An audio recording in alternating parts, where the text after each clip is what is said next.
Perhaps we left something behind. While we left it, you started it. Now Indonesians come here to Netherlands to study their own language. It's ironic indeed, but there's still time for Indonesia to deepen its study of the language. It must be both lived and preserved. Why this can be happen? Why Haji Agus Salim said that Indonesian students come to the Netherlands to study their own language, Indonesian language? And what's the relation between this story and modern education nowadays? Let's get to know with me, Nazhiira, Aulia, Araya, Sidartha. Let's go back to the early 20th century. Imagine the Netherlands with its canals and universities. At Leiden University, something special is happening. Dutch students, scholars, even Indonesian students are gathering to study a language.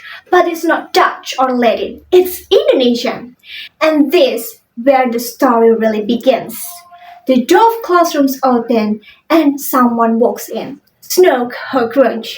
I'm pretty sure that you've already known about him. Snook Hokrunch, one of the most influential figures of Dutch understanding of Indonesia. To understand Indonesia, you must study the language. Indonesian is not just spoken, it's lived. Through it, you will grasp the soul of the people and the key to governing wisely. But wait a minute.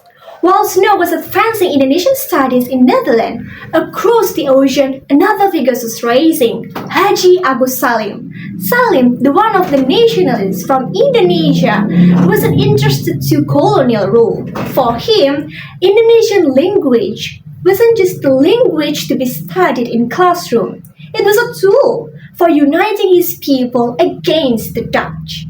Years later, the path of these two men would cross in profound ways. When Salim met Snook, they had different goals, but they take deep respect for Indonesian. From their conversation showed that how both Dutch and Indonesians saw the power of the language. For us, Indonesian is not an academic curiosity. It's a language of unity. It's what will bring us together to fight for independence. Yet to preserve it, you must study it. The language must be lived, yes, but it also must be written, achieved, and passed on. And so, while Salim was busy in mobilizing Indonesian as the national language, Dutch and Hokrunch at Leiden University were busy building the library of knowledge around it. They collected manuscripts, studied the grammar, and also turned Indonesian to be the academic subject. The Dutch learning system was thriving with this new body of knowledge, and Indonesian to be the pillar of higher learning in the Netherlands.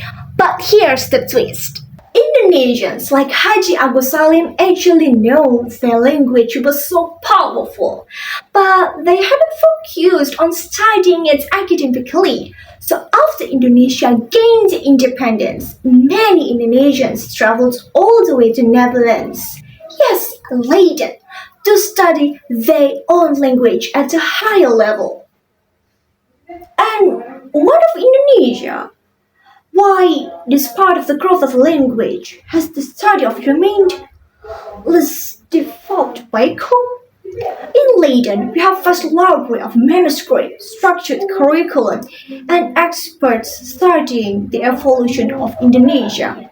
Yet in Indonesia, it seems that the language is treated more practically, less academically. Because we're focused on different things.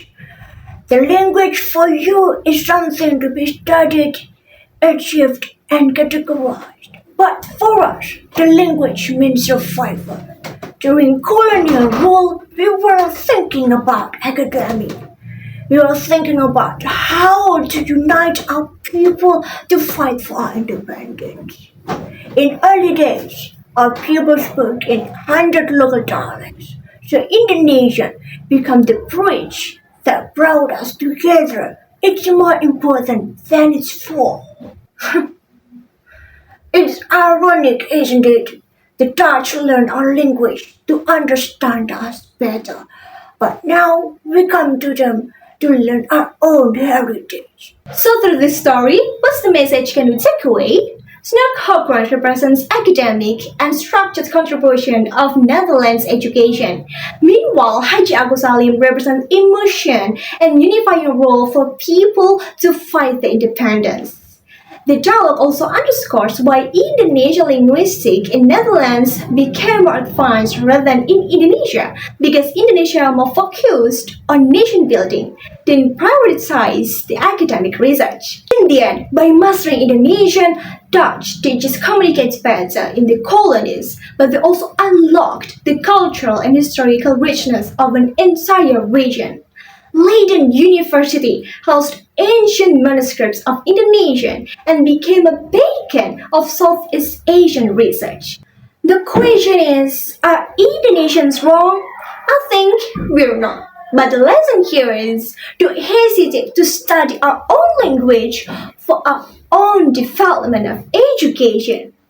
That's all my story. What's your opinion about this? Let me know.